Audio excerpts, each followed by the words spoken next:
Salam alaikum. Alors, nous continuons toujours les applications liées par rapport à la chimie minérale. Donc, pour le problème numéro 7, on va encore étudier donc une réaction acido basique. Je vous laisse tout d'abord lire l'énoncé.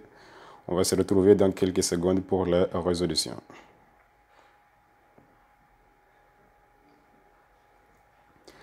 Alors, la première question demandée, c'est de rappeler donc brièvement la définition donc d'un acide et donner la formule et le nom de la base conjuguée de l'acide méthanoïque. Donc là, il n'y a pas de problème. Un acide, donc ici, est une substance chimique capable effectivement donc de libérer des protons H+.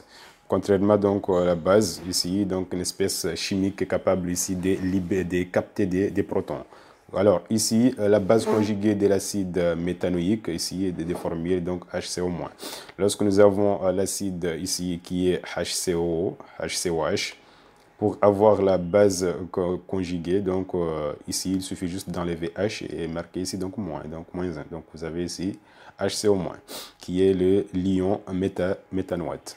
Alors, question suivante, c'est de calculer le coefficient d'ionisation de l'acide méthanoïque ici, donc de la solution considérée. Alors, par la formule, on peut appliquer ici que le coefficient d'ionisation noté ici alpha est égal à nombre de moles de l'acide ionisé sur le nombre de moles de l'acide initial. Alors là, on peut appliquer ceci. Maintenant, pour le calculer, on peut faire appel donc à notre formule.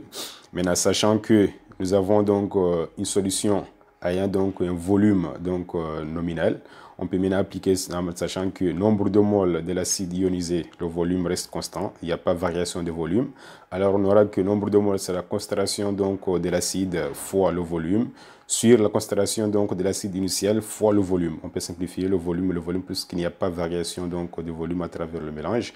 Et dès là, on peut constater que la concentration des ions H2O+ est égale à 10 puissance moins pour le pH. Et dès là, donc, on pouvait calculer la valeur de alpha qui est égale à 0,28.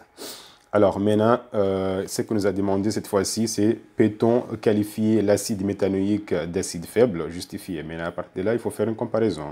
Maintenant, pour nous, l'acide méthanoïque est un acide qui est faible, tout simplement parce que vous voyez très bien que alpha est inférieur par rapport à 1.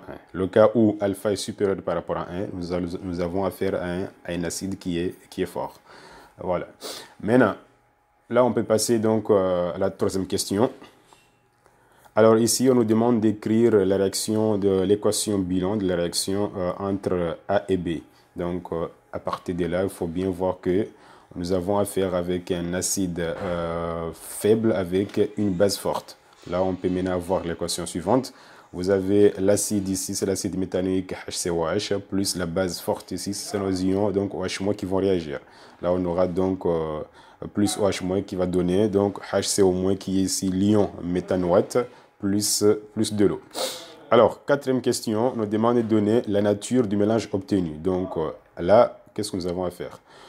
Alors, on peut voir ici que nous avons précisé en justifiant la nature du mélange obtenu et rappelé donc une propriété caractéristique du mélange. Qu'est-ce qu'on a? Alors là, on verse un volume VB qui est égal à 1,5 de VBE dans un volume de VA, donc de la solution A. Le mélange ainsi obtenu donc à un pH est égal à 3,8. Alors, qu'est-ce qu'on peut remarquer? Là, nous sommes à la demi-équivalence, effectivement, et le pH de cette solution correspond effectivement au pKa du couple HCOH-HCO-. Alors là, on peut tout simplement conclure que la solution, donc ici, c'est une solution tampon. Pourquoi tampon? Parce que nous sommes à la demi-équivalence. Si le pH de la solution est égal au pKa, donc effectivement, nous sommes à la demi-équivalence. Et cette solution, il s'agit bien donc d'un mélange qui est équimolaire. Pourquoi équimolaire? Parce que vous avez que le nombre de moles de l'acide est égal au nombre de moles de la base. Donc, effectivement, on aura affaire à un mélange qui est équimolaire. On est d'accord?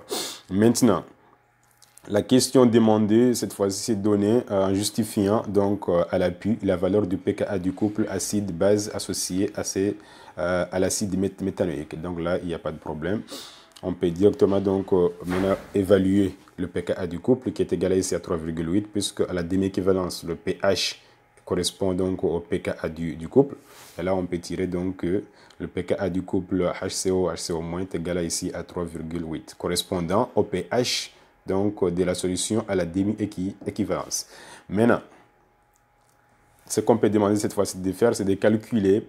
On se propose de réaliser un mélange de même nature que celle de la question numéro 4. Alors, question numéro 4, ici, on avait un mélange équimolaire, on est d'accord.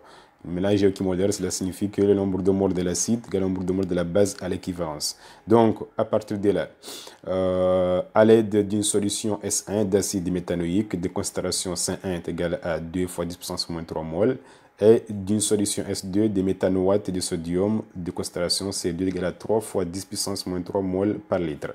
Calculer le volume V1 de S1 et V2 S2 nécessaires à la réalisation des mélanges de volume V est égal à 100 ml et dont le pH est égal à 3,8.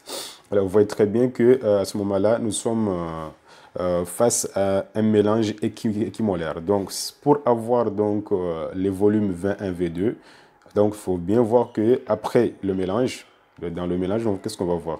On va voir que V1 plus V2 sera égal à ici à grand V qui est égal à 100 ml.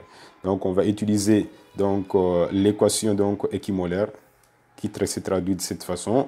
Nombre de moles de l'acide égale nombre de moles de la base, parce que nous avons affaire à un mélange équimolaire. On est d'accord. À partir de là, on peut maintenant donc appliquer donc cette définition en remplaçant le nombre de moles par sa formule. Le nombre de moles est égal à la concentration fois le volume. Donc on aura que C1V1 est égal à C2V2. Et de là maintenant, or, on sait que le volume V est égal à V1 plus V2. Et là maintenant, donc, on peut donc remplacer.